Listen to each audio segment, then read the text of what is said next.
están en casa, muchas felicidades a todos los papás. De manera especial, un aplauso a los papás, ¿cómo no? A los papás varones, ¿verdad? A los padres que tienen este regalo maravilloso junto con un servidor y con millones de ser padres. Y bueno, pues vamos a dar paso al mensaje de la palabra de Dios.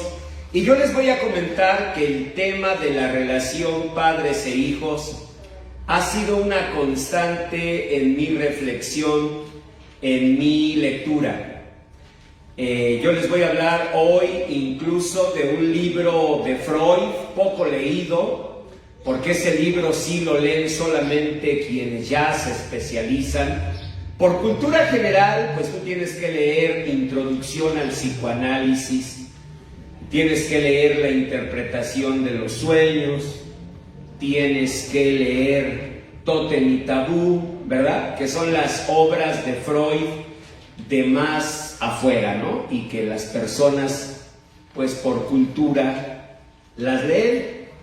Pero ya cuando te especializas, hay una obra de Freud muy importante que se llama Dostoyevsky y el parricidio, donde trata precisamente del tema de la relación padres e hijos.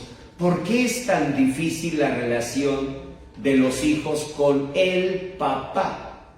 ¿Por qué es más sencilla, más natural con la mamá? Y bueno, pues la investigación psicológica explica, y a mí me parece muy sensato, que lo que sucede es que la madre está ligada instintivamente a la vida de cada persona. Es decir, primero desde el tiempo en el vientre, pero aún descontando ese tiempo, primer instante en que sentiste hambre, que ni siquiera tenías el concepto, porque no tenías el lenguaje. Nosotros tenemos conceptos y tenemos registros de memoria hasta que tenemos lenguaje. Sin embargo, la vivencia, pues un bebé dirá, oyéndome, pues no tendré lenguaje, pero me duele igualito que a ti. Nada más que no te puedo decir con las palabras, ¿ven? Pero me duele. O sea, el bebé sintió. ¿Cómo lloran los bebés? ¿Cómo lloran? No que lo imiten, ¿eh? No vayas a hacer cuñaza o cuñá. No. Sino cómo lloran intensamente, ¿cierto? Se ponen rojos, aún los morenillos, fíjense. Ya después, ya prieto, ya no se te ve lo rojo. Pero de joven, de así de jovencito, de bebé, no hombre, hasta los bebés morenitos, rojos, como jitomates. Y cuando él llora con toda su desesperación vital, porque el bebé no tiene hambre como tú y como yo, que ya sabes lo que es y sabes cómo solucionarlo. El bebé siente el hambre y su instinto de vida le dice, ¡grita! Porque morimos. El bebé grita en su llanto y ¿qué recibe? Recibe en ese momento primero la presencia, el humor, el rostro, el latir del corazón. ¿De quién? De mamá. Fíjense qué interesante, los bebés incluso tienen una distancia objetal, o sea, quiere decir que pueden mirar hasta la distancia entre su mamá dándole pecho y sus ojos. Por eso a las mamás que tienen que dar biberón siempre les recomendamos, está bien, dale biberón, pero dáselo como si le estuvieras dando pecho. ¿Ven? Porque la distancia objetal de un bebito, lo que el bebé mira, son máximo 30 centímetros. Entonces, el que el bebé esté recibiendo el alimento, la saciedad de esa compulsión de hambre, y mire el rostro de la madre, lo marca para toda la vida. Por eso, la madre tiene un lugar tan especial. Y muy difícilmente se quebranta la relación con la madre.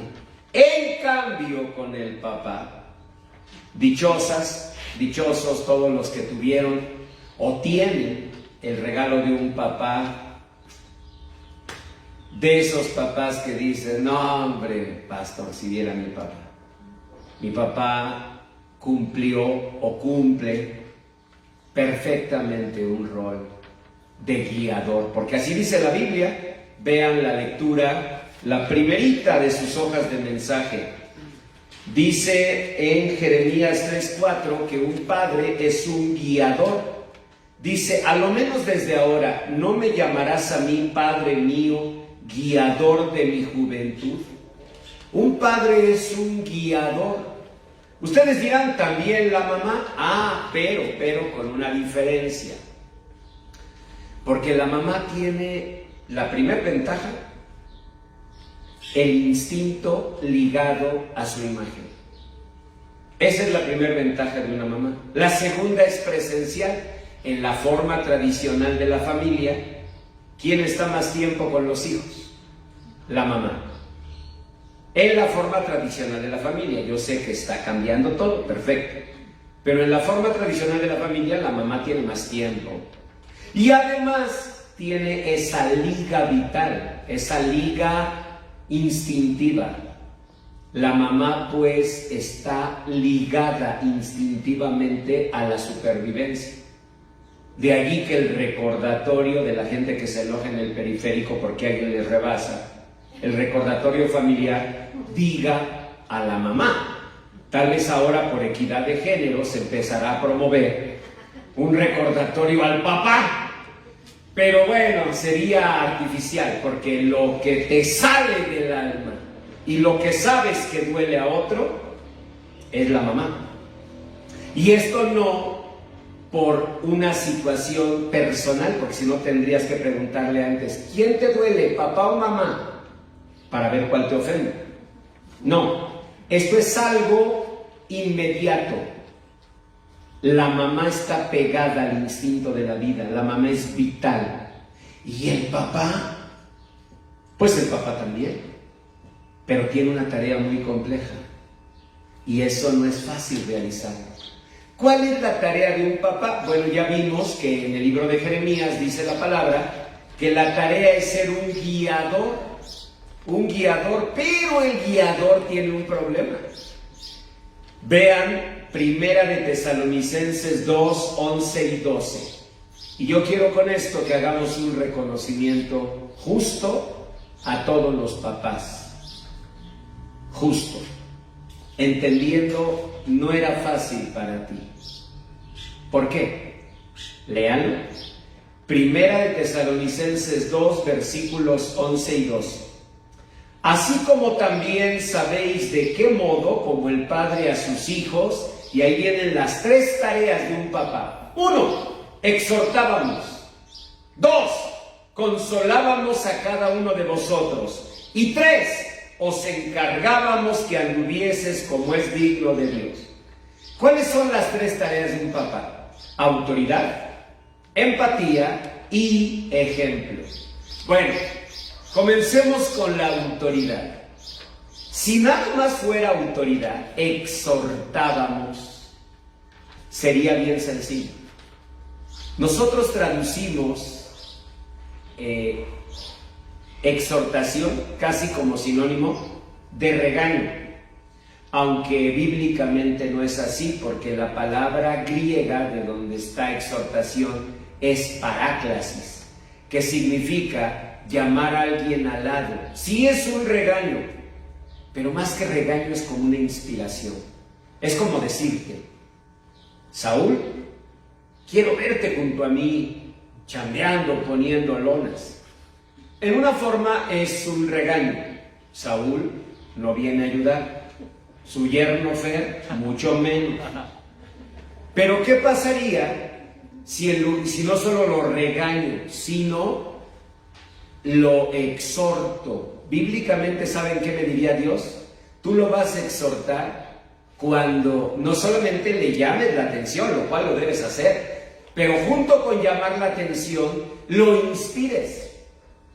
El día que él te vea trepado amarrando las lonas, ¿qué va a hacer naturalmente? Bueno, se supone. Agarrar la escalera, dice, no más faltaba que dijera, orar por usted, pastor, que no se vaya a caer y que si se cae, el Señor lo tenga en su presencia, ¿no? Yo esperando que iba a decir, me trepo, pastor, en lugar suyo. Bueno, está bien, pero queda claro, es exhortar es mucho más que simplemente regañar. Pero miren, si fuera exhortar sería fácil. Pero dice Dios que debe ser exhortar y consolar al mismo tiempo. Y eso no es sencillo. En muchos hogares, lamentablemente, se ha establecido una situación injusta. La mamá es la que consuela. Incluso la palabra de Dios dice, el hijo consentido avergüenza a la madre. La Biblia no dice el hijo consentido avergüenza al padre. La Biblia dice que avergüenza a la madre. ¿Por qué dice a la madre? Porque la mamá es la que tiende más a la compasión, al consuelo, generalmente. Yo sé que hay mamás aquí expertas en chanclología y que fueron duras para dar, pero en general la mamá, ¿qué es símbolo de qué? Ternura, comprensión, consuelo. ¿Con quién vas a hablar de esto? Con mi mamá, porque yo sé que ella me va a entender. ¿Y por qué no empiezas con tu papá? ¡Ay, con mi papá! Tiemblo nada más de imaginar decirlo, porque papá, aunque no lo sea, social y culturalmente es llevado a una figura de exigencia, de dureza. Nada más que venga tu padre, frase típica. Hasta mi mamá la usaba. A mí me ganaba la risa. Tenía 5 años que se había ido mi papá. Cuando me decía mi mamá, ahora que venga tu padre vas a ver. Yo, delante de ella no, pero yo me volteé. Me daba mucha risa. Decía lo que es la fe. De veras que la fe es la certeza de lo que se espera. La convicción de lo que no se ve. No. 5 años sin venir, pero es la costumbre. Y esa costumbre hace que el papá sea asociado con ¿qué? Castigo, incomprensión. Y miren, no es justo. Si de por sí nosotros los hombres aquí no tuvimos la ventaja de la mujer, de la relación instintiva con el hijo, y luego aparte culturalmente nos asocian con los represores, y luego no tenemos todo el tiempo porque tenemos que, en la forma tradicional, ir a trabajar y no siempre se nos reconoce. Los hijos le dicen, mamá, qué rica sopa me hiciste, mamá, ¿qué haría sin ti? No por la sopa Nor que a veces compran, eso no. Cuando hacen bien una sopa de fideo. Una sopa de fideo, primero, compras del Cambray del Cero. ¿Sí o no? Porque ya si compras eso que parece mangueras, pues no. El Cambray del Cero, solo que hay un problema. Y bueno, a mí me pasa cuando hago la sopa. Tienes que dorarlo muy despacito. Porque el Cambray del Cero, si no se te queda, iba a decir te queda prieto, pero se vayan a ofender. Y vayan a pensar que es discriminación. Pero te queda ahí medio quemadito. ¿Sí o no? Bueno. Luego, por ejemplo, le tienes que poner mollejas. Bueno, no mollejas, no, pero sí corazoncitos. ¿Y cómo cuesta trabajo encontrarlos? Yo le digo a Lobo siempre, dime temprano, porque luego me manda por eso. Y le digo, dime temprano, porque luego voy y ya no hay corazones, ya no hay hígados. Pero una sopa de fideo de esas con alitas flotando. ¿La han comido? Le decimos, ay mamita tan chula. Nadie le dice, y mi papito tan chulo, que se va a trabajar. Porque esas alitas no las regalaron. Los corazoncitos menos. Nada. ¿Y quién lo proveyó? El papá. En la forma tradicional de la familia.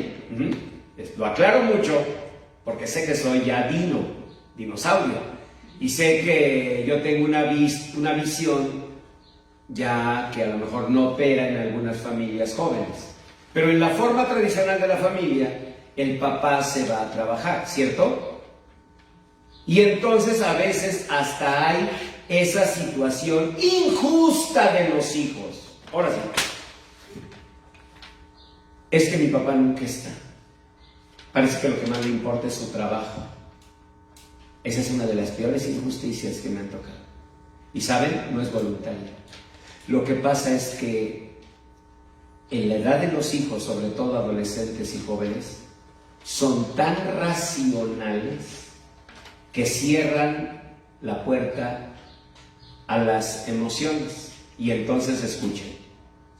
Racionalmente sí entienden, mi papá tiene que irse a trabajar y por tanto no está conmigo. Pero emocionalmente dicen, oigan lo mío. Sí, yo entiendo que se tiene que ir a trabajar, pero a mí me hace falta. Yo no olvido a una joven de hace muchos años. Ella me inspiró para un libro que escribí, porque ella me leyó un poema que le había escrito a su papá, que se llama La flor del pantano. Y en ese poema ella le dice a su papá así, papá, ven hasta este frío que devora mi alma. Papá, salta la niebla y bruma que no me dejan verte. Soy la flor del pantano y han venido las sombras a buscarme. Soy la flor del pantano y ya no siento mis raíces. Por momentos tu rostro se dibuja en las paredes de este cuarto. Pero ¿por qué te alejas, papá? ¿Por qué dejas que suban los monstruos y te borren con sus dedos? Papá, soy la flor del pantano y siento que me estoy muriendo. Cuando terminó de leerlo, le dije, ¿eso sientes de tu papá? Me dijo, sí. Le dije, tu papá está allá afuera. Estábamos en el hospital, en el consultorio, y él estaba afuera, en la sala de espera, y me dice, sí sé que está afuera, pero yo no lo siento. Le dije, ¿no sabes tu papá qué lata me dio para que le diera una cita? Pero ¿cómo da lata ese señor? No te imaginas la insistencia, sin agraviar a ciertas personas que no te sueltan, ¿no? Así igual. Y le digo, tu papá ha luchado mucho. Nada más te doy un ejemplo. Cuando me contactó, después de, no sé, un tiempo, alguien le dio la referencia, no sé. Y entonces cuando ella me contactó y me dijo que si le podía dar una cita, le dije, mire, yo estoy acá en el Hospital Star Médica, pero estoy en un pueblito, se llama Cuautitlán Izcalli, no sé. No, pues no ubico. Dice, yo estoy en Aragón. No se me olvida, él estaba en Bosques de Aragón. Y le dije, pues no, pues le queda más fácil agarrar el aeropuerto, ¿no? Y ya de ahí mejor vayas a Guadalajara a buscar a algún psicólogo que venga aquí a Izcalli. Total, me dijo, no, doctor, usted dígame. Le dije, porque iba a venir en transporte público. Y hasta me dijo, ¿y cómo me voy? Le dije, la verdad no sé. O sea, yo desde niño, el Uber. Mi papá era así. Mi papá era luego del Uber. Entonces le digo, entonces no sé, no sabía. Pues yo me imagino, dice, pero miren, usted dígame, ¿qué dijo? Hospital Star Médica de Cuautitlán Izcalli. Le dije, exacto, de Luna Park, Cuautitlán Izcalli. Yo llego allá. Consultorio tal, ahí lo veo. A ese hombre lo vi luchar por su hijita. Y su hijita no sentía eso. Ahora, ¿por qué? ¿Porque esa niña era una niña de mal corazón? No. Porque a veces las emociones y los pensamientos en nosotros tienen lo que se llama límites rígidos. Y entonces, hagan de cuenta que aunque racionalmente lo entiendes, emocionalmente, pues dices, pero me hace falta mi papá. Oye, pero se va a trabajar por ti. A ver, tanto homenaje que le haces a la mamá, con respeto a todas las mamás, por la sopita de fideo, cambray del cero, mollejita, no, que queramos que molleja, no, corazoncitos, e higadito y alitas, tanto homenaje que le haces a tu mamá, pero ¿por qué no reconoces a tu papá? Bueno, alguien dirá, está bien, doctor, ya, sí, está bien. También el hombre va y lucha por los hijos, pero a veces son, es que no sé si decir la palabra que usan las señoras, porque ellas usan la palabra del hijo de Julio César. ¿Son muy torpes? No. Dicen, es que, a ver, dilo señorita tú, señorita Ruby, es que a veces los hombres, los papás son muy... pensadores. No tanto. Pero que piensan... No, sí, pero no. No, casi la palabra que usan, son muy toscos, no me acordaba. ¿Sí o no? Son toscos. Es que no es sencillo. Miren, vamos a verlo en la palabra de Dios. ¿Qué dice Dios que tenemos que hacer?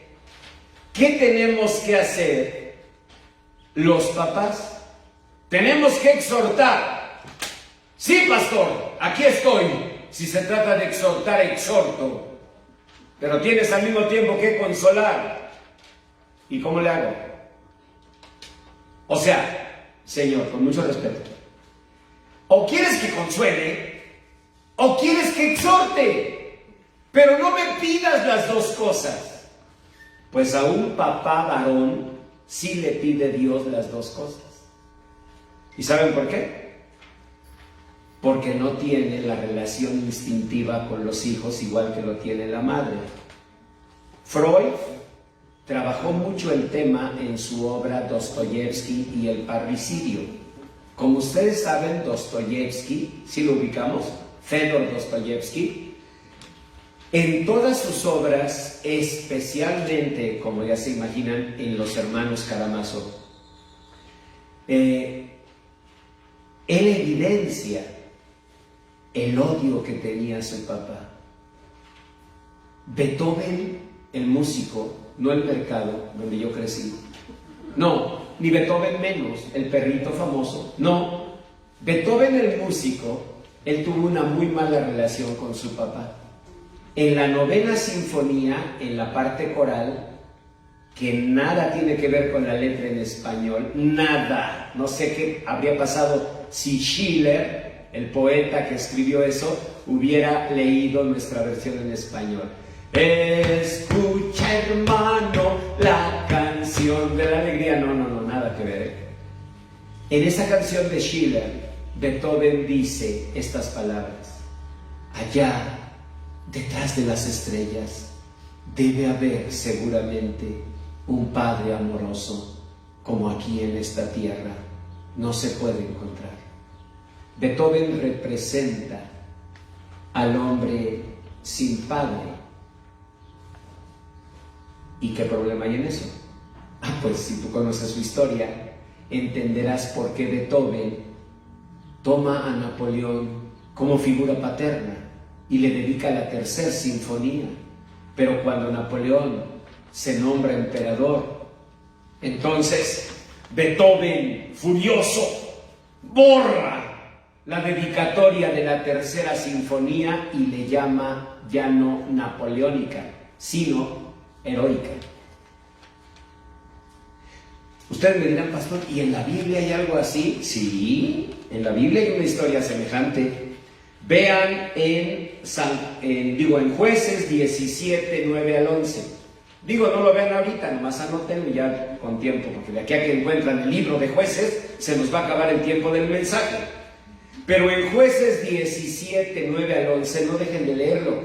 Está la historia de un hombre que cuando conoce a un levita, y que era un levita que andaba, pues ahora sí que desordenadamente, porque los levitas siempre estaban sirviendo en un equipo, ¿ven? Bajo una autoridad. No, este levita se va a vivir por allá, y el hombre que lo encuentra, ¿saben qué le dice? Quédate conmigo y tú me serás por padre y sacerdote. El levita ni era sacerdote ni era su padre, Pero ¿por qué buscaba eso? Por algo que se llama vacío del corazón de padre. Ustedes tienen idea cuántas mujeres, con mucho respeto, en aras de esa figura, se han enamorado de hombres que han abusado de esa necesidad. No tienen idea. Mujeres que buscan a papá. Y no quiero decir que necesariamente agarren a un hombre mayor, no, ¿verdad? Lo que quiero decir es que a veces, aunque sea de su misma edad, pero busca ese papá. Ahí lo van a ver en Jueces. Ahora que estén en su casa tranquilos, léanlo, Jueces 17, 9 al 11. Y ahí van a ver esa historia y van a oír cómo ese hombre le dice a Levita: quédate aquí en mi casa y tú me serás padre y tú me serás sacerdote. Siempre que la figura paterna no se interioriza, siempre hay problemas. Ahora, la materna, ¿por qué sí se interioriza? Ya lo dijimos. Porque está ligada instintivamente a la vida. O sea, tu mamá es sinónimo de vida. Tendría que haber algo terrible para que se rompiera esa liga con la madre. Es instintiva. En cambio, con el padre sí se puede romper. ¿Dónde lo dice Dios? Efesios 6, 4, 5. ¿Cómo dice? Y vosotros, padres, no provoquéis a ira a vuestros hijos. ¿Qué es ira? ¿Qué es ira? No ira de ira, allá van, no, esa es otra ira. ¿Qué es ira? Ira, como un enojo, pero no es un enojo solamente. Es un enojo a tal grado que genera una suspensión temporal del uso de la razón. ¿Saben qué significa? Que por un momento el hijo deja de ver al padre como padre y lo ve instintivamente como un agresor. Por eso se dan casos donde el muchachito encara al hijo, lo reta como hombre a hombre. ¿Por qué se da? Porque el papá debe saber que él no tiene la relación instintiva. Miren, según Melanie Klein, que fue una gran estudiosa de la psicología de los niños cuando nacen, de que nacen al 7º mes, viven una unión simbiótica normal con la mamá. O sea, el niño cree, o la niña cree, que su mamá, su papá, su mamá es una parte de ella misma.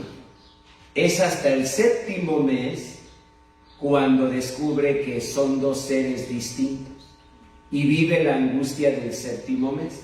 Seguramente ustedes recordarán que por el 7º mes la niña lloraba sin motivo alguno, o el niño. Y hasta se espanta la gente, los más supersticiosos, porque se queda mirando a la niña y llora, y tú volteas así: ay, mijita, ¿qué estás viendo? No está viendo nada. Lo que pasa es que la niña cayó en la conciencia de que su mamá no es ella, de que ella no es su mamá. Se rompe la simbiosis normal con la angustia del 7º mes. O sea, con mucho respeto, mamás, vean cuántas ventajas nos llevan. ¡Una! Ustedes tienen su día, 10 de mayo. ¿Nosotros tenemos fecha? No. ¿Cuándo nos toca? ¿Cuándo nos toca? Tercer domingo de junio, lo que caiga. Hasta cuentan a veces. ¿Este es segundo o tercero? ¿Sí o no? No, el 20 no, el 20 creo que es segundo. No, hombre, no, ¿cómo va a ser? ¿Cuándo? Oye, ¿cuándo es Día del Padre? A ver, primer domingo de junio fue tal, segundo domingo. Pues es hoy. Háblale a tu papá. ¿Ven? Primera ventaja que tienen ustedes, señoritas. Segunda ventaja. Ustedes tienen la relación instintiva con los hijos. Ustedes para los hijos interiormente son vida. ¿Ven?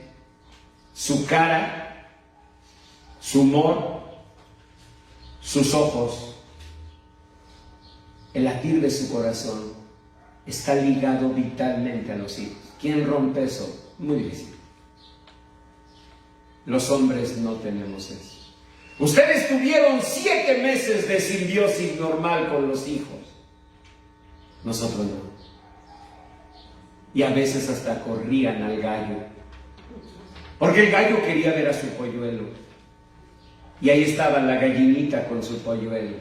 Y el gallo se asomaba. Y la niña empezaba a llorar. Y la mamá le decía: ¡ay, no te asomes! ¡La espantas! Y el gallo, que pues sí también se ve y dice: sí estoy federal.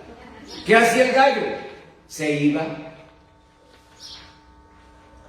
Miren cómo me ven las mamás. Y a esto vine, a que el pastor esté reprochando que ellos no tienen las ventajas de nosotros. No, no estoy haciendo eso. Te voy a decir sinceramente qué estoy haciendo. Estoy pidiéndole a Dios que te permita luchar porque tus hijas e hijos interioricen profundamente, positivamente a papá. Si tú amas a tus hijos, busca que lo interioricen positivamente. Porque si no lo interiorizan positivamente, cosa que algunas mamás llegan a hacer, ¿verdad? Resentidas, enojadas con un jicotillo, quizás justamente pues promueven al contrario, promueven que no haya una interiorización positiva. Pero si no hay una interiorización positiva, ¿cuál va a ser el problema? El problema es que no tendrá la figura de papá. Doctor, pero si no tiene la figura, espérame. De eso habla Dios cuando dice, den la vuelta a la página y vean Isaías 63. Vean qué interesante lo que escribió Isaías. Le dice Isaías al Señor: pero tú eres nuestro Padre. Si bien Abraham nos ignora, padres evasivos, padres irresponsables, e Israel no nos conoce, o sea, padres que ni siquiera vieron a sus hijos un día. Tú, Señor, eres nuestro Padre. Nuestro Redentor perpetuo es tu nombre. ¿Cómo le llamamos a eso en la vida cristiana? Yo lo he escuchado con un hombre: recibir el corazón del Padre. Lo he escuchado mucho. Es que tú no vas a poder tener una buena relación con Dios si no tienes interiorizada la figura de Padre. Y tiene mucho de sentido, yo fui 30 años profesor, y los muchachos que más tenían problemas con nosotros como profesores, varones, eran muchachos que tenían problemas con su papá. Entonces relacionaban al profesor con el papá. Y tú me dirás: ¿y es que era atractivo como usted, pastor? ¿El papá? No, a lo mejor era feo. ¿Y entonces por qué lo relacionaba con usted? Por la autoridad. Y es que al muchacho le cuesta trabajo interiorizar la autoridad. Es más, pero es secreto, en Hebreos, en la carta a los Hebreos, capítulo 12, versículo 11, hay un comentario que me hace reír mucho del escritor de la carta de los Hebreos, un hombre santo seguramente, un hombre de Dios, porque para que haya escrito la carta a los Hebreos, aunque no sabemos cómo se llama, el escritor de la carta a los Hebreos, ¿saben qué dice en Hebreos 12:11? Dice esto: y nuestros padres nos disciplinaban como bien les parecía. Me gusta leerlo, porque ahí evidencia que tenía un resentimiento. ¿Qué dijo? Nuestros padres nos disciplinaban como a ellos les parecía. El tema de la disciplina, especialmente la punitiva, o sea, la reprensión, tiene un peso muy, muy fuerte en la vida de cualquier ser humano. Es una tarea muy difícil. Equilibrar exhortación y consuelo. La mamá tiene una ventaja: la relación instintiva, los 7 meses de simbiosis normal. Esa es su ventaja. Así que la mamá tiene un lazo que difícilmente se rompe con los hijos. Pero los hijos y los papás varones, o sea, los padres, sí llegan a tener ese rompimiento. Y cuando ocurre, entonces hay problemas. En la música rock, quizás el impacto más grande era escuchar a Jim Morrison, cantante de The Doors, diciendo en su canción The End: Father, yes, I want to kill you. Era impactante, así clarito, hasta decía yes, I want to kill you. Hasta dice la voz de Morrison, ¿sintieron? Somos casi de la misma tesitura. No digo de la misma estatura, no ni eso. Bueno, ese Jim era grande, pero si murió a los 27 años por sobredosis de drogas, entre muchas cosas, fue por el odio, el rencor a su papá. Jimi Hendrix, de quien hablamos el domingo pasado, lo mismo, un rencor tremendo hacia su papá. Es triste, porque es como si una parte de nosotros no la dejáramos crecer. Y no se los cuento por contar, se los cuento porque lo vivo. Fíjense que cuando yo era muchacho, me refiero a 16, 17 años, mi mamá siempre me decía: hijo, no te vas a casar. Mira, nadie te va a querer con ese genio que tienes. Y yo le he preguntado a mis hermanas y dicen: ay, sí, es que eras insoportable. Y créanme, yo miro mi vida, trato de ver mi vida y no me considero una persona iracunda o agresiva. Entonces el genio que tenía, ¿saben cuál era el genio que tenía? Era la mala relación con mi papá. Ese era el genio que yo tenía, la mala relación con mi papá. Y que muchos años, y que ahora mismo yo podría justificar y decir: bueno, es que miren, déjenme contarles, mi papá hacía esto, aquello, pero Dios dice: honra a tu padre y a tu madre para que te vaya bien y seas de larga vida sobre la tierra. Es como si un arbolito dijera: bueno, es que la mitad de mi follaje pues es mi papá, y como yo no tuve papá, bueno, sí tuve pero no le importé, o sí tuve pero no fue un buen padre, o lo que sea, pues yo no voy a crecer con la mitad de mi follaje. ¿Cómo se vería ese árbol? ¿Triste o no? Un árbol debe tener su follaje completo. Nadie tiene derecho a quitarte. Si yo tenía ese genio, era por la relación con mi papá. Mi mamá me decía: hijo, pues lo que te ayuda es lo guapo. Decía, porque eso sí, mujer que te vea y que quiera hijos bonitos, va a apuntarse. Pero con ese genio, por guapo que estás, hijo, no te vas a casar. Y yo busco ese genio en mi vida.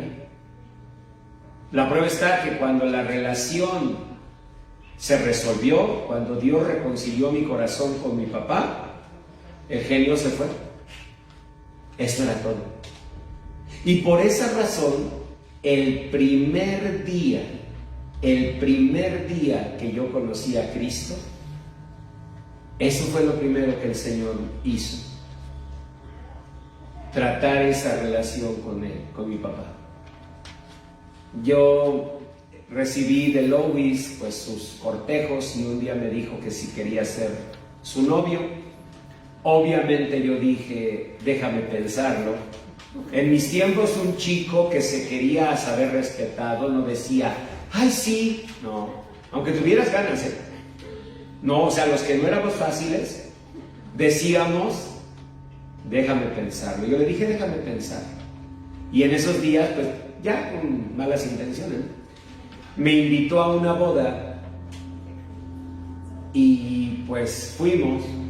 El que se casaba era el pastor, un pastor joven, el pastor Moisés Alvarado, y él se casaba y entonces Moisés Arévalo, perdón, no Alvarado, Arévalo, él se casaba y fuimos a saludarlo. Yo ni lo conocía, fuimos a felicitarlo. Él me ve venir, yo con 19 años de edad, miembro del Partido Comunista Mexicano, marxista-leninista desde los 11 años, me ve venir y me dice, ¿te gustaría hablar con Dios? Yo le iba a decir, es que ni siquiera creo en Dios. Cuando él ya me tenía tomado de aquí del cuello y me jaló, me inclinó. No sé si han sentido esa que hasta pones la cabeza dura, dura. Y el pastor ahí jalando, y tú duro, duro, y el pastor ahí jalando, así hagan de cuenta, ¿no? Y yo estaba así, no me quería dejar. Y me dice, repite estas palabras.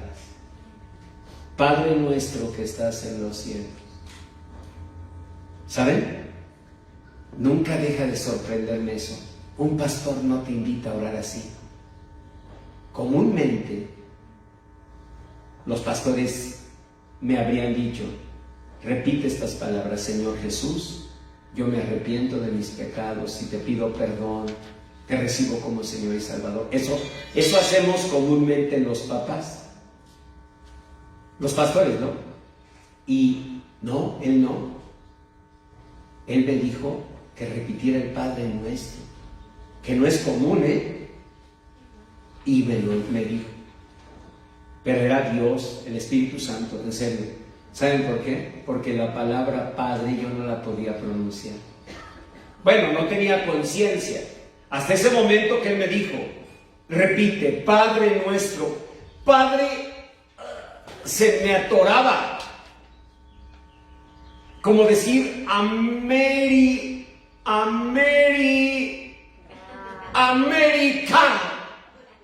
Un chivita rayada de Guadalajara como yo no puede decir eso. ¿Ven? Con mucho respeto, señor Saúl. Todavía Cruz Azul, porque pues sí le echaron ganas, ¿verdad? Por fin lo lograron, así que, bueno. Mira, me están tirando así como, ay, pastor, si es tan difícil, nada más piensa en esto, espérate. Di el nombre de aquella novia que tuvo tu marido, que siempre tú dijiste, ay, ¿quién te la recuerdas? ¿Cómo se llama?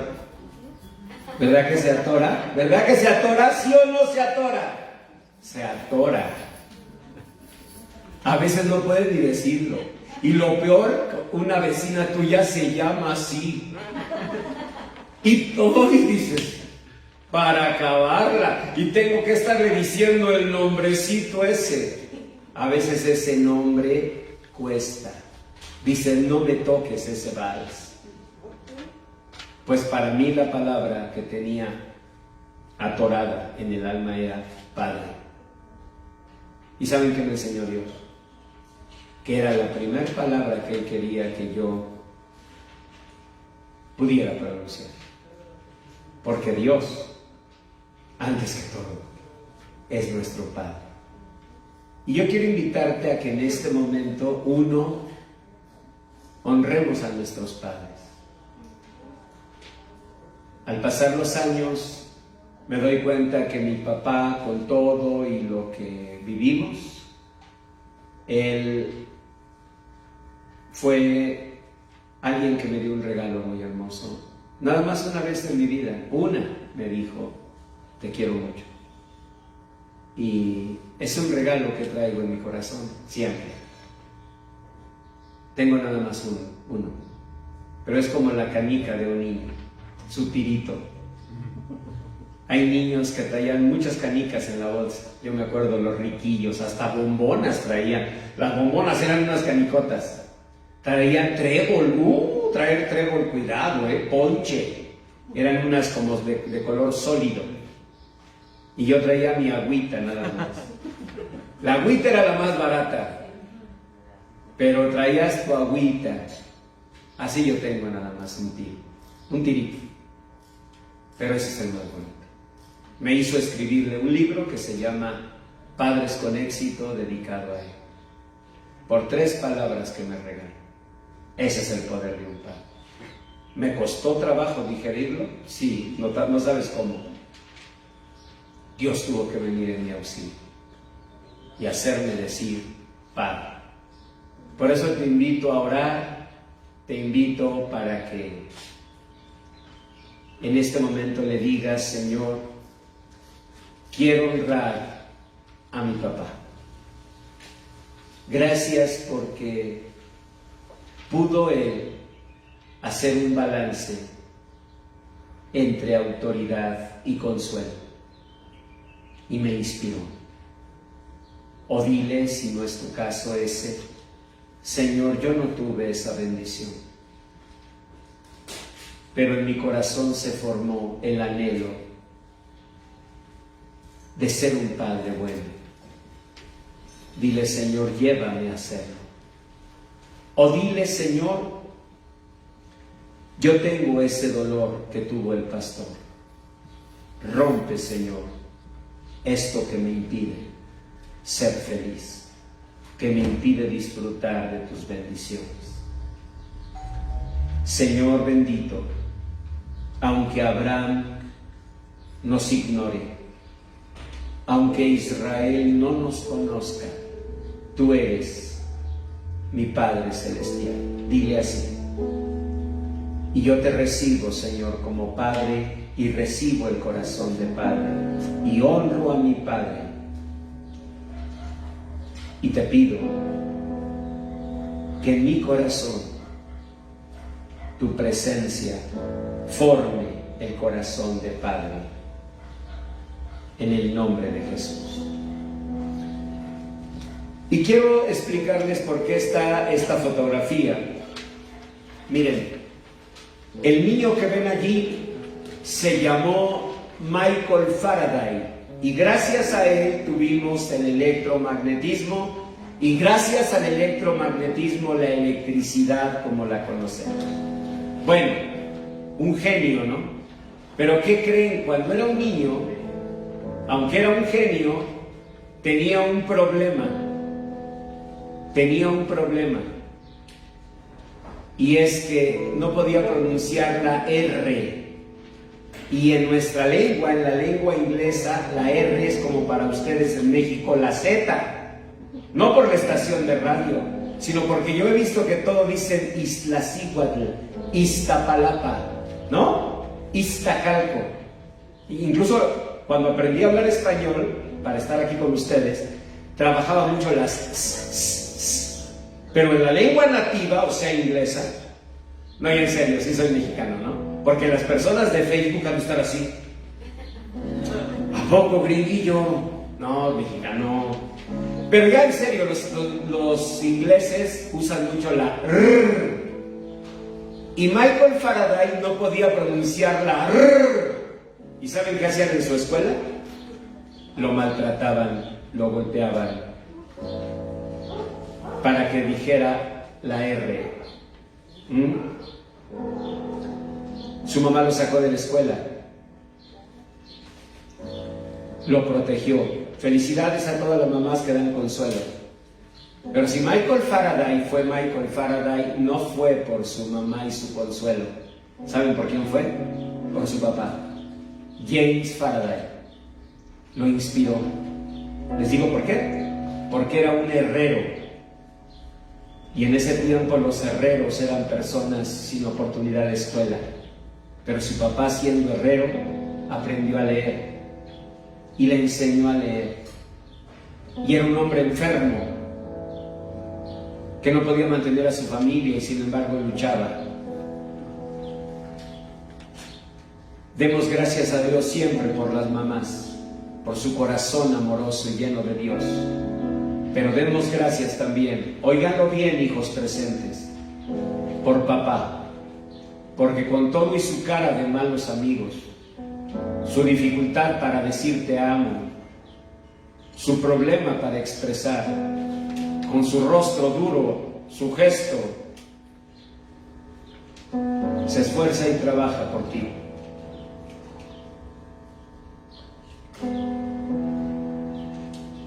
Y un padre es justamente alguien que inspira.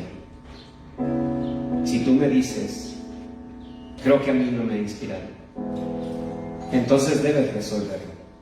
Porque sí, tal vez la inspiración no está en ti. Y debe haber. El canal es el Padre. Limpia ese canal. Y si lo tienes tapado de dolor como estaba el mío, pídele a Dios que Dios te haga reconciliar. Reconciliar no significa decir justifico, entiendo, no. Reconciliar quiere decir que tú dices, yo honro porque es mi Padre, y si Dios tiene que tener un juicio para él porque lo hizo bien o lo hizo mal, que sea Dios quien lo juzgue, no yo. Yo me reconcilio y el genio en serio se te va a ir. Mi genio que decía mi mamá que me iba a privar de esposa y de hijos y nietos, no era mío, era una costra de dolor que yo traía encima. Yo no era así, era el dolor, el resentimiento. Cuando eso se quitó, bendito sea Dios, se quitó la costra.